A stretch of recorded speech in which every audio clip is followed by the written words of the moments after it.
Hablemos de cáncer de mama. Este es el primer video de dos que les voy a subir. En este nos vamos a enfocar en tamizaje, que es una parte muy importante pues, del examen nacional, donde de repente vienen muchas preguntas, ¿no? Tamizaje, que es pues prevención, ¿no? Donde básicamente pues la medicina, pues básicamente de eso se trata, de prevención. Bueno, existen dos escenarios del diagnóstico de cáncer de mama. El primero, asintomático, que es detección por mastografía o ultrasonido. El segundo son lesiones palpables, pero ya con su cuadro clínico. Factores de riesgo. Hay factores de riesgo que son peores, desde luego que sí. Hay factores de riesgo que incrementan de manera más importante el riesgo de desarrollar cáncer de mama invasor. Bueno, prácticamente, ¿cuál es el cáncer de mama invasor? Que es el más agresivo, el de peor pronóstico, el más frecuente, ductal infiltrante. Recuerden que el lobulillar es un tumor benigno, tumor de mama pero benigno. Lobulillar es el mejor escenario. Sin embargo, el hecho que una paciente haya tenido cáncer lobulillar in situ hace que aumente el riesgo de ductal invasivo. No es que el lobulillar haya evolucionado a ductal infiltrante, no. El lobulillar aumenta el riesgo para ductal infiltrante. Ahora aquí, los del primer cuadro son los factores que incrementan aún más que cualquier otro factor.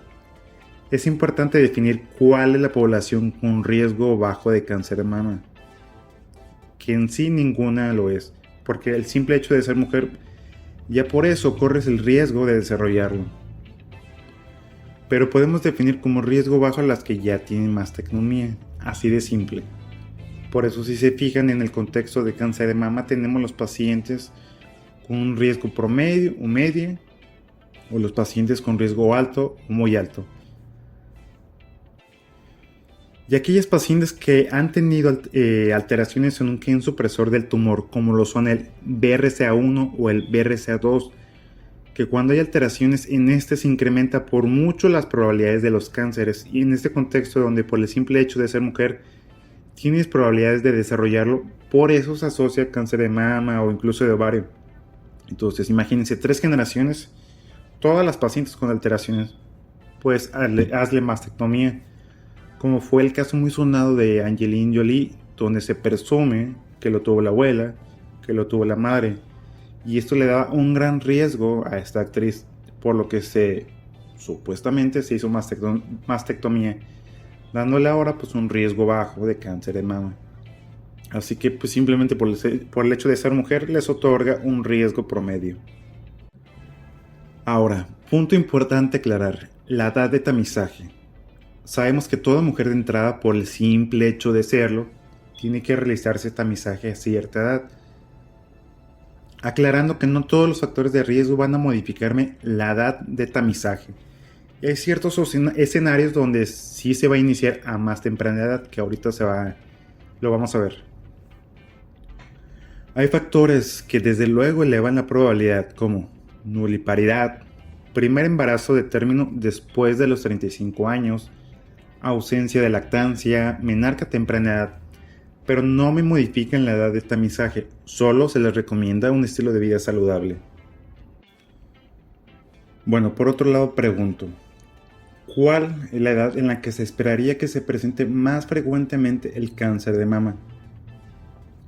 Alrededor de los 60 años, o sea, etapa postmenopáusica. Y ahí en los antecedentes heredofamiliares de cáncer de mama, miren, no es lo mismo que el paciente tenga un familiar que tuvo cáncer en la etapa postmenopáusica que en la pre. La madre lo tuvo a los 60, ¿te eleva el riesgo? Desde luego que sí, porque tienes un antecedente. Pero lo que presentó en una de las edades que se esperaría es que es la etapa postmenopáusica, o sea, no me afecta la edad de tamizaje.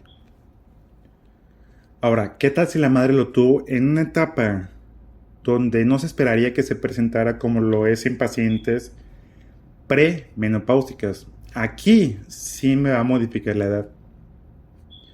Resumen de este punto, no solo por tener un familiar con antecedente voy a contestar en mi examen que se inicie tamizaje a los 30 años. No agarren parejo. Ahora, ¿cuáles otros sí modifican la edad de tamizaje? Pues los de primer cuadro, los que tenemos aquí en el primer cuadro. Si son los de más alto riesgo, pues sí necesitamos iniciar en esa paciente el tamizaje a más temprana edad. Aquí, exposición a radiación sobre el tórax antes de los 30 años, y por radiación no me refiero a rayos X o tomografía, no, es radioterapia por, no sé, digamos, linfomas, leucemias con afectación en esa zona. También modifica por ser de muy alto riesgo. Ok, seguimos con el primer caso clínico.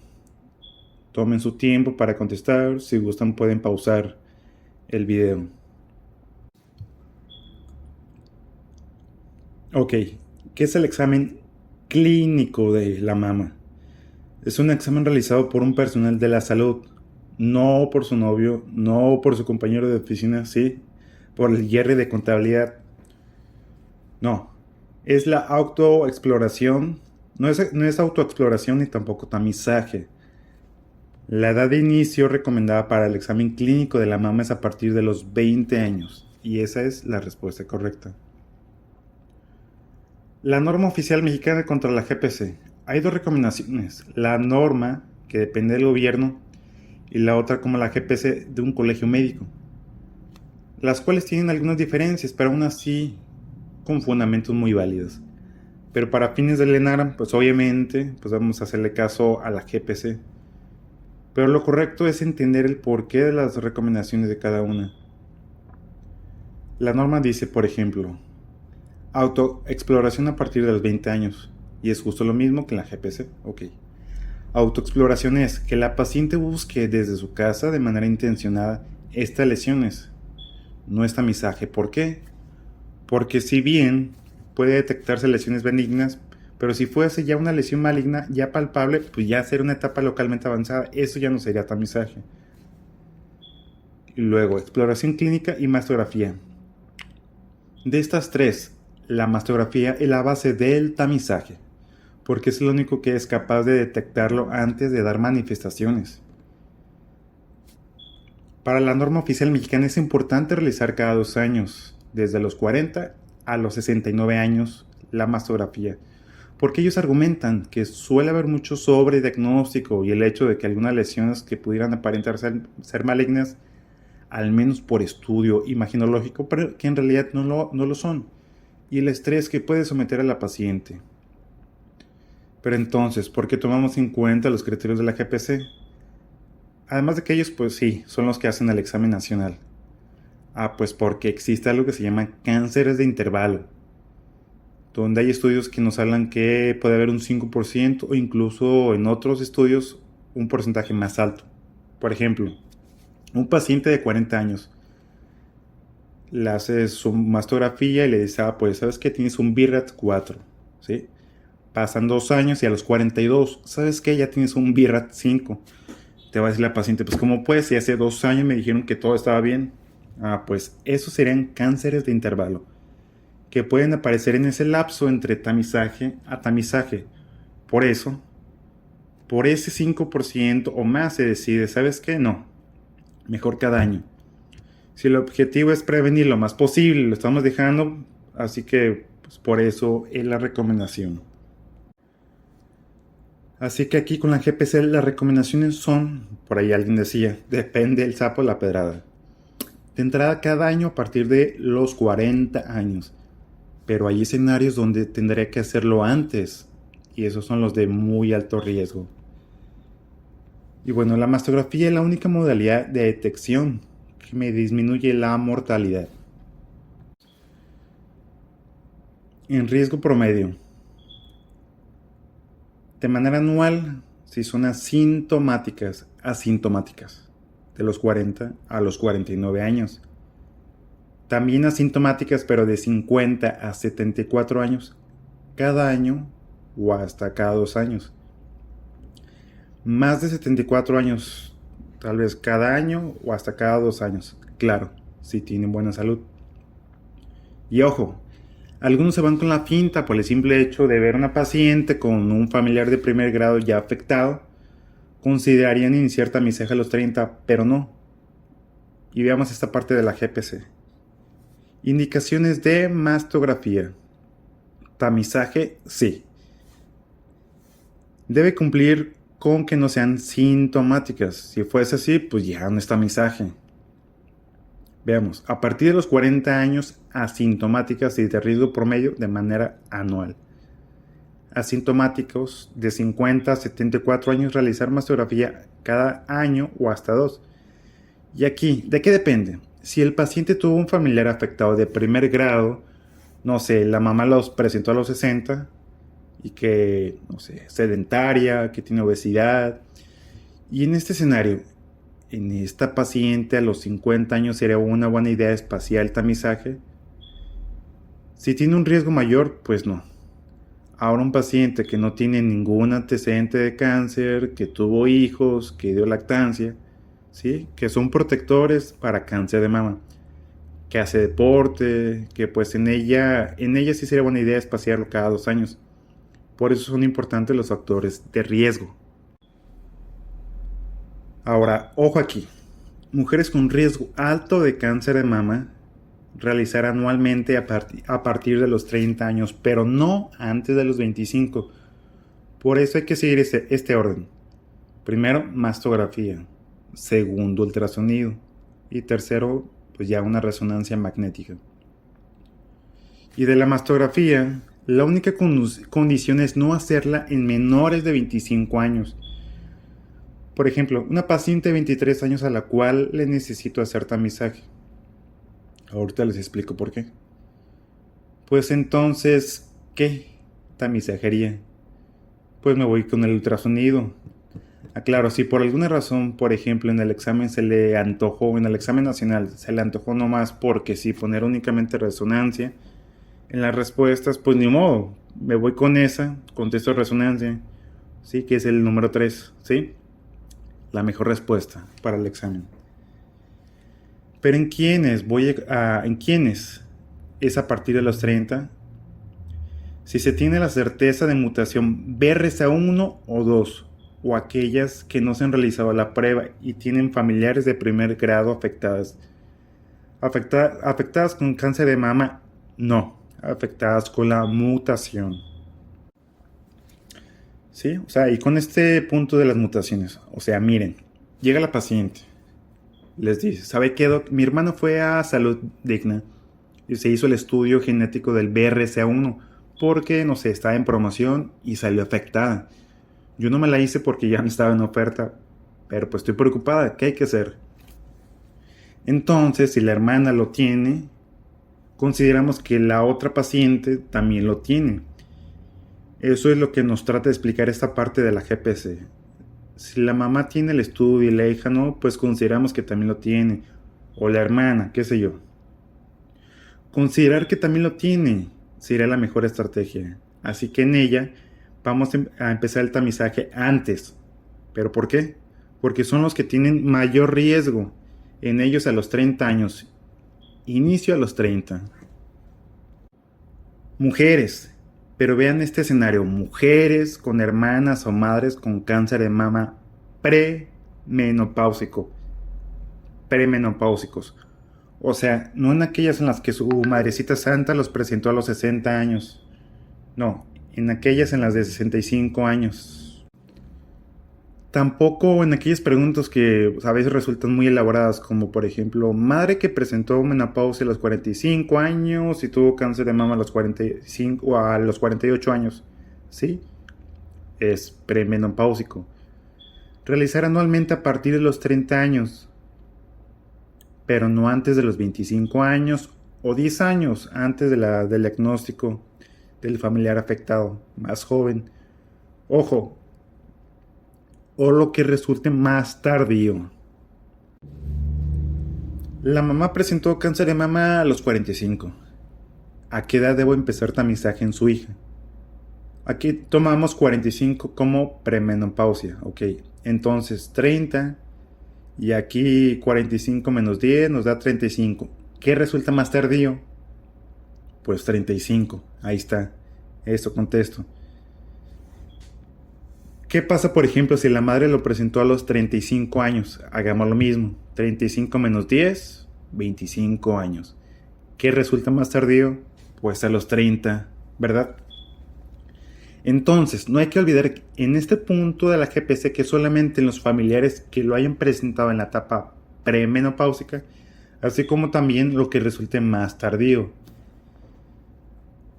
De nuevo, volvamos al primer punto. ¿En quién inició de cajón a los 30 años? Los del rollo este del BRCA1 o 2. Aquí también la GPC dice, neoplasia lobulillar desde el diagnóstico tamizaje, independientemente a qué edad lo presentó. Se le diagnostica una bolita y afortunadamente fue un carcinoma lobulillar benigno, perfecto. Pero desde ahí, como incrementa el riesgo de carcinoma ductal, así que la paciente tenga 27 años, desde ese momento de manera anual, mastografía, porque es de muy alto riesgo, ¿verdad? Siguiente caso clínico. Acude con usted a una paciente a orientación, pues tiene algunos parientes consanguíneos afectados con cáncer de mama. ¿Qué familiar representa un riesgo mayor para la paciente? Tomen su tiempo para contestar, si es posible pausen el video. Bueno, en este tipo de preguntas mamoncitas que suelen venir en el ENAR, que de hecho le tocó a mi hermano, uno así muy similar hace un año. Miren, tenemos a la madre y luego 3 hijas y nos preguntamos, ¿se parecerán más algunas de las hijas con su mamá o más entre ellas? Pues es más entre hermanas, más porque las 3 tienen el cromosoma X del papá y tienen todas ellas esa misma similitud y por ende entre hermanas comparten el mismo riesgo del desarrollo de cáncer. Y pues es la respuesta correcta, al menos en ese caso clínico, entre las hermanas. Y aquí viene en esta parte de la GPC del riesgo relativo. La hermana 2.0, que diga la madre 2.0, la hermana 2.3 y las dos 3.6. Pero es más por la hermana que la madre.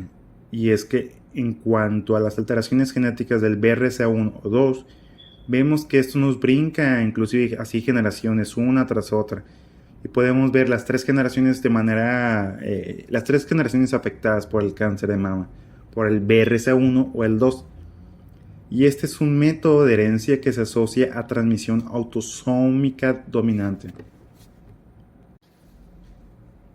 Ok, pasamos al siguiente caso clínico. Ya saben, tomen su tiempo para determinar cuál es la respuesta correcta.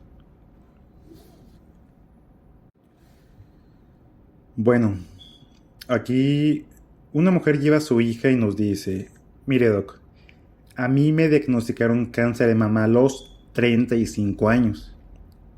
Y no hay otros familiares afectados. Bueno, ¿cada cuánto debería realizarle mastografía a la hija? Así que primero, muy importante, 35 años. ¿Etapa pre o postmenopáusico? No le especifica el caso, así que consideramos que es pre. Así que tengo 2 opciones, o iniciar a los 30 o quitarle 10 años. 35 menos 10 nos da 25. Pero entonces, ¿qué es más tardío?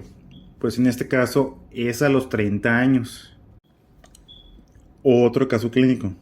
De nuevo, si gustan pausar el video y analizarlo y determinar la mejor respuesta. Paciente que recibió radiación de tórax debe iniciar 8 años después de la radioterapia, pero nunca antes de los 25 años de edad, ¿no? Que es uno de los puntos de las indicaciones de la mastografía.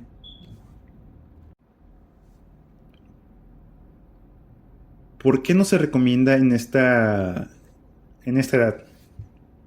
Porque recuerden que precisamente la mastografía es bueno buscando lesiones sugestivas de cáncer ¿En qué se basa? ¿Cuál es el fundamento de la mastografía?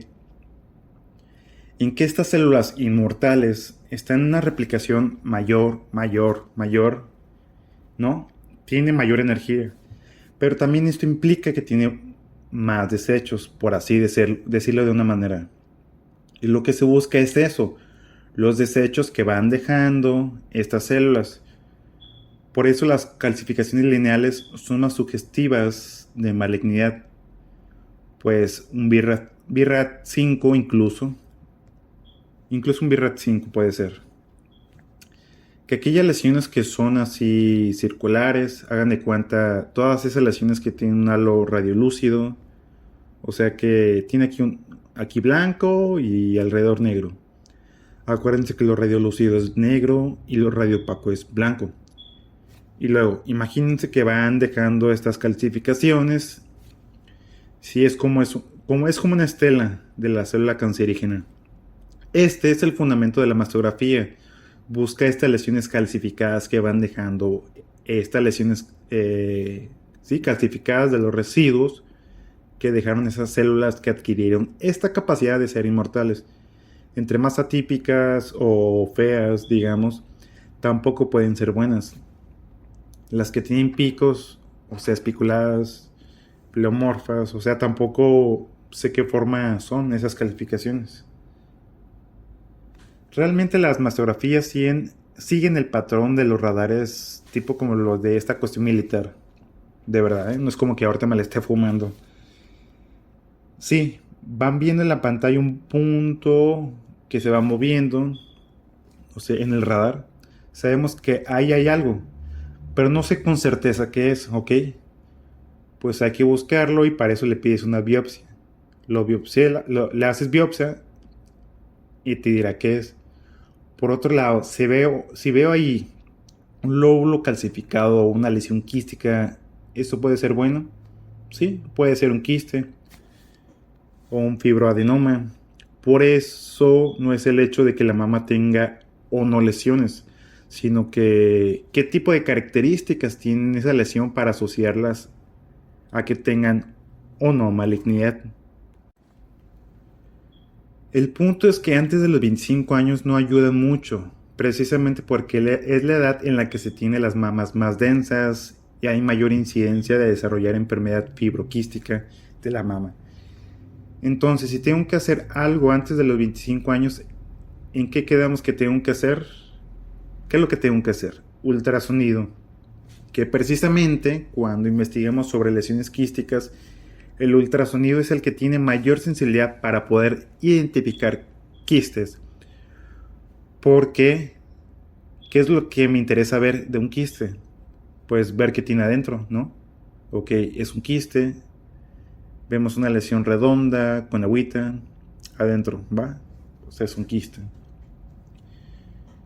En cambio, la mastografía, digamos que es mi radar, que ahí me dice que tengo algo. Por eso la clasificación de BRAF lo que nos habla es que lo que vemos ahí necesitamos saber qué tanta probabilidad hay de que sea maligno y ya, de esa manera pues todo cobra sentido. Así que con respecto al caso anterior, si me preguntan a qué edad inicia tamizaje con mastografía, porque bueno, las indicaciones son iniciar tamizaje 8 años después de la radioterapia, pero con mastografía. Lo que me están preguntando aquí son dos cosas. Primero, si sabes que después de 8 años se tiene que iniciar tamizaje. Y número 2, pero la mastografía no la hagas antes de los 25 años.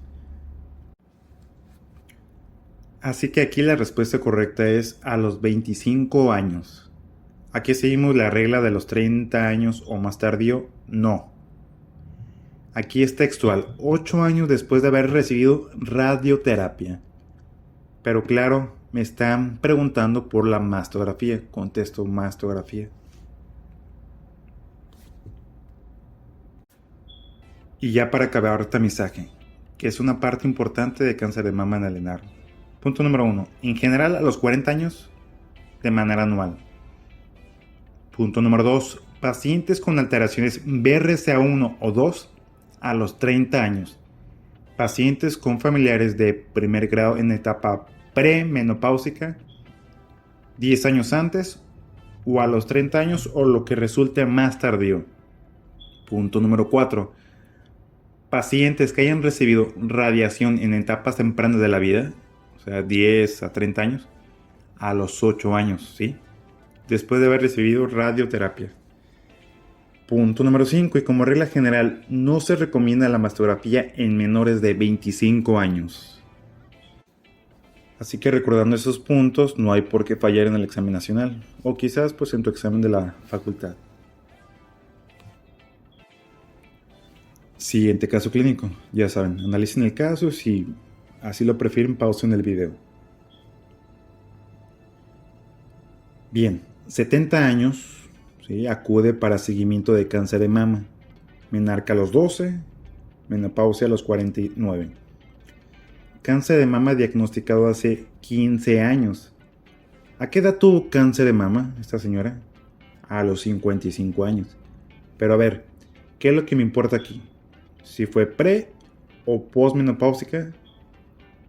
En esta mujer fue en la etapa postmenopáusica, así que ¿en qué edad se realizará tamizaje en la hija? Pues a los 40. Y es que si en la postmenopáusica siguiera la regla de los 30 o más tardío, pues le haría el tamizaje bien tarde, ¿no?